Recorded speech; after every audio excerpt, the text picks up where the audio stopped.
derdi saf eder. Eşkim dedi sefa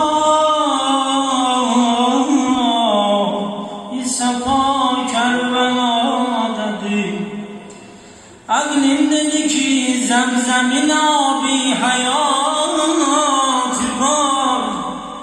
Eşkim dedi ki abi bega Kerbela'dadır.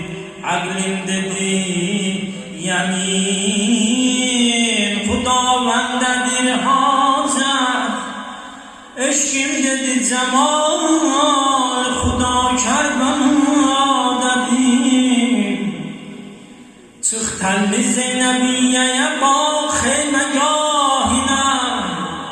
İnsan ne bilir üsera Kerbela'dadır. İller qara geyim vurasan baş sineye. Allah bilir ki əsli əza Kerbela'dadır. Hansı yürek titremesin qətligahına. Xəncər əlində şükrü dəva Kerbela'dadır. Min hacciden güzeldi Hüseyin'in ziyareti.